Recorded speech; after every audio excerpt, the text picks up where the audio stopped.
Okay, we are back some more. Please be happy. Um, I found out that we're only like I found out that we're like 69% through the game, which is a lot closer than I thought we were. I mean, not a lot closer, a lot further than I thought we were, because this is just a demo. This is so long, and I'm okay with that. But yeah, with that being said, also don't mind me. I'm currently melting a melatonin on my tongue. With that, I figured it'd be okay since we're gonna be talking anyways. So with that being said, let's just jump into it. Oh, when the moon is high in the sky, I decide it's time. I clicked why is nothing happening. This is the perfect kind of night for me. There's not much wind, meaning I'll be able to hear or smell anyone approaching. It's a little cloudy too, which gives me some cover from the moonlight. I make my way back up to the library, stopping as soon as I'm within sight of it. I find a shadowy place to hide and watch the front for a few minutes. Like I hoped, nobody goes in or out. All of the windows are dark too. I slowly creep up towards the entrance, ready to transform and flee if I have to. Nothing happens. No one tries to stop me. I peek into one of the windows. It's dark inside and I can't see anyone at all. Perfect. I move around to the back side of the building and check those windows too. Same thing. It's dark and empty. This is gonna be too easy. Back at the front door, I pick the lock and slip inside. I sneak from room to room, revisiting the items I memorized yesterday. They're not expensive or fancy enough to think of them as treasures. I end up leaving a lot of them alone, since I don't want to carry too much with me. The rest goes into my coat pockets. Finally, I end up back at the painting in the corner, the piece that started this whole plan. I have to set a couple things down on the floor, because the painting needs both hands for me to lift it.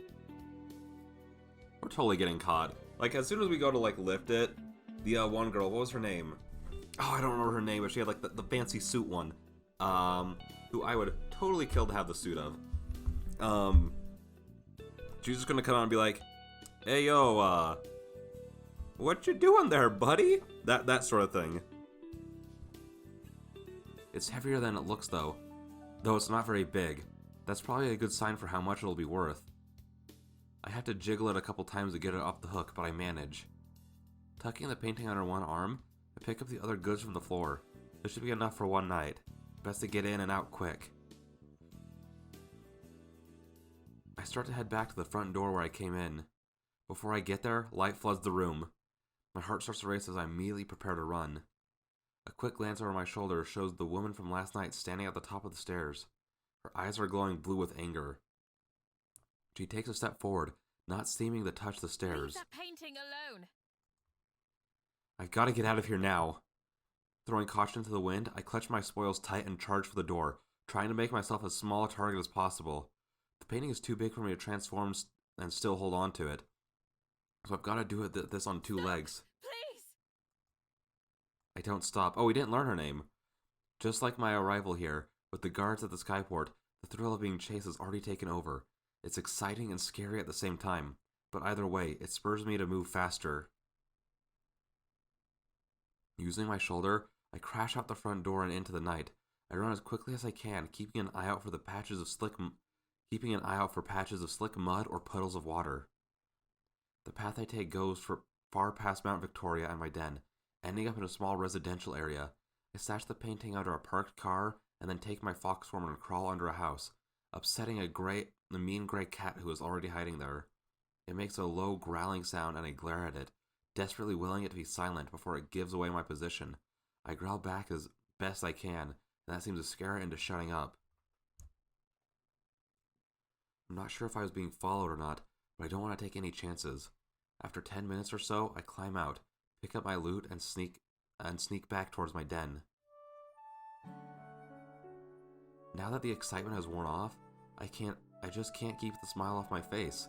There's nothing more satisfying than pulling off a heist, even one as easy as this. Other things I've heard about must have had it rough, having to stake out a place for a long time, trying really hard not to get caught and making sure not to be seen. I've never done much planning.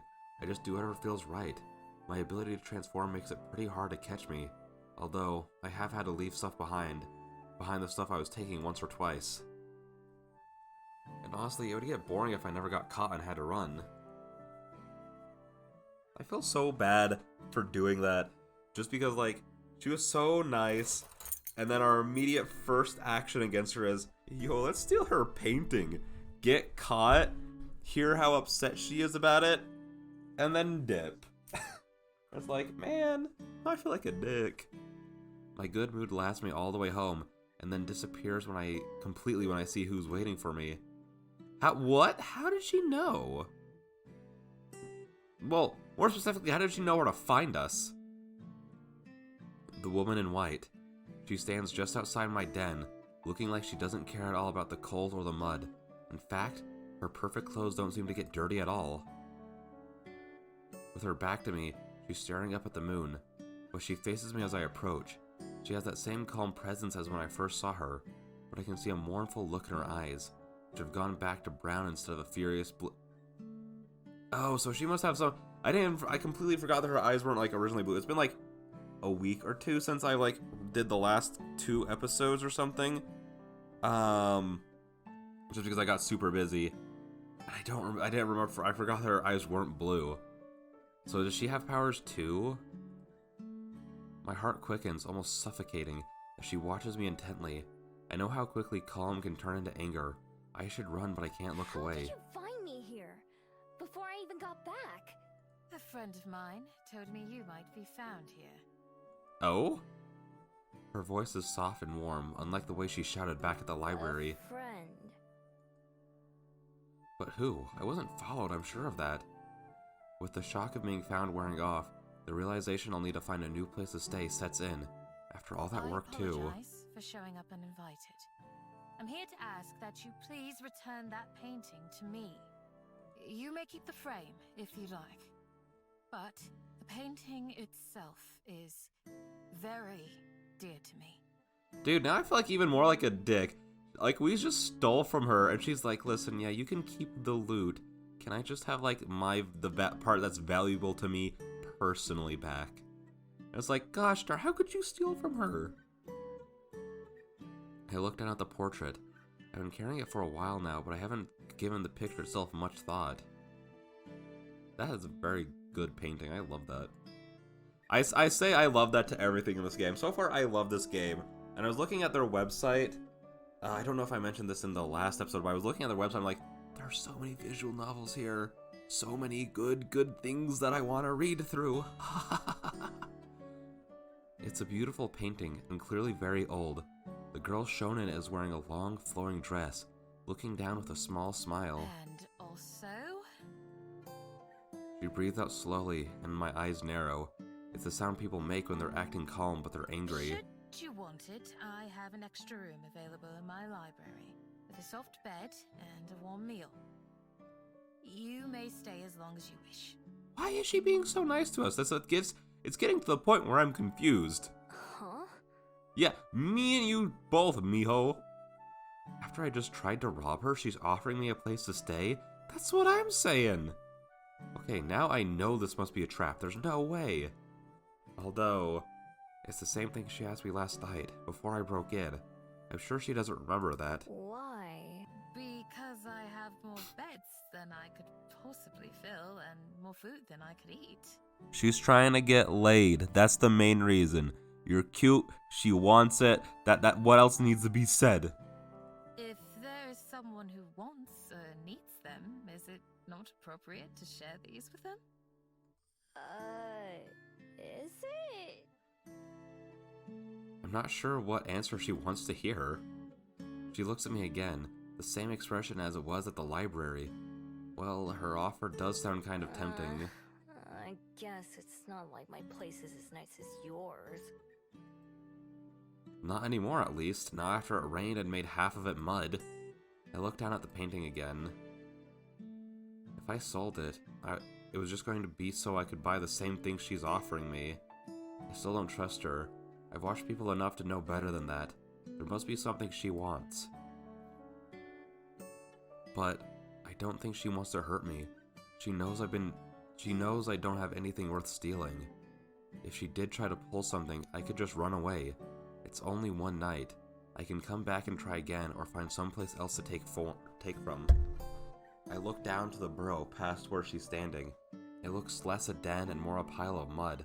The thought of sleeping there again practically makes the decision for me. Fine, I'll take it. Don't sound so dejected to take free food and a free place to sleep. Most people would kill for that. Wonderful. I'm glad to hear it. God. Lady question mark wants it so bad. I should introduce myself properly. My name is Juliet. May I ask what yours is? Juliet wants it so bad. Miho. I've had to introduce myself twice in a day now. That has to be a new record. Miho, it's a pleasure to make your acquaintance. Let's return to the library. I can carry the painting if you'd like, or you may hold on to it until we get there. God, everyone, get you a girl like this. Oh my gosh. This is gonna be such a hard decision. Because I like both of the girls that we've met so far so much.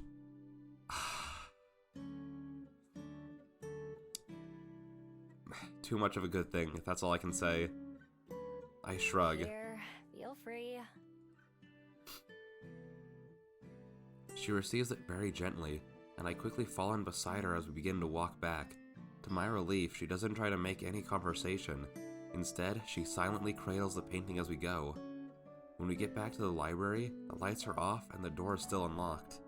Very, very trusting. Granted, she also probably hurried out in a hurry and wasn't like, I want to lock up so I don't get robbed again while I'm trying to catch a robber. You know? After setting the painting down on the desk, Juliet gestures towards the stairs. On the second floor. I follow her lead again until she stops at one of the closed doors. She unlocks it and lets me in. The room is simple and cozy, with a couple dressers, a table, and a bed. Over the bed there's a boxy window with a wide sill, big enough to sit on. On the table, there's a cheese sandwich and a few apple slices, plus some sort of cake. God, Miho is being so spoiled right now. This is every person's dream, I think. There's also a pitcher of water. The food is to your liking. 2 rooms down the hall from here, you'll find a refrigerator, and you may help yourself to anything in there. My study is just past that. If you need anything, don't hesitate to come find me. Miho, can we switch places right now? I don't think you seem grateful enough for what you're being given, so I will absolutely be that. Is there anything more I can bring for you? Stop. Stop being so nice. It's getting to the point where I'm starting to not trust you. I shake my head, still in disbelief. What am I even supposed to say in a situation like this? I just stole from her, and now I have both a bed and food in return? As if to answer my confusion, she gives a calm smile. It doesn't help. Then I'll leave you to it. We can speak again in the morning. Good night, Miho. Boys, she's making me feel all sorts of ways. And again, but it's also with a creeping sense of distrust because she's too nice. And I don't believe people can be this nice, specifically to robbers, who specifically robbed them. The door shuts behind her, and I expect to hear Juliet lock it. When I try the knob after giving her a few moments, the door opens quietly into the dark hall. Juliet's nowhere to be seen.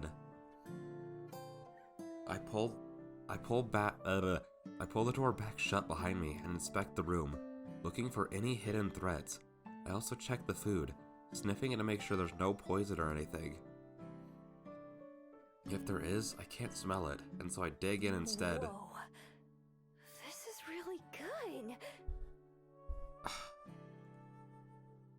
There's 3 different kinds of cheese in the sandwich. Oh, I love sandwiches. This is me now just gonna be fangirling about how well Juliet is treating Miho. That's just gonna be the next couple episodes probably, and the rest of the game. If she keeps treating me this well, easy choice. I know a few minutes ago I said it was gonna be a hard choice, but if it keeps going this way, easy choice, okay? There's 3 different kinds of cheese in the sandwich, which is 2 more kinds that I knew existed. Oh, poor Miho. The bread is soft and buttery. When I take a bite of the apple, and when I take a bite of the apple, juice rolls down my chin. In my head, my brain like erased the comma, so I read it as when I take a bite of the apple juice. Which was not a sentence, that's right. The water that I wash it down with tastes better than the water from the stream by my den. When I'm done eating, I climb into bed, still feeling overwhelmed. More specifically, not knowing how to feel. Part of me fears that I made some gigantic mistake, and that I'll wake up in danger, if I ever wake up at all. Trusting my instincts has kept me alive on multiple occasions, and for hundreds of years. Have we talked about that before? I don't remember talking about that before. But that is... okay. I hope that this as a world just gets explored more in like the rest, like the upcoming story, just to answer these questions. Just because like it seems like such an interesting world that they've built with such cool things. Like it's very soft world building, so not really a soft world building. That's not the right way to put it. It's just things aren't like being said concretely, if that makes sense. Like it's not being like, yes, this is how it works in the world.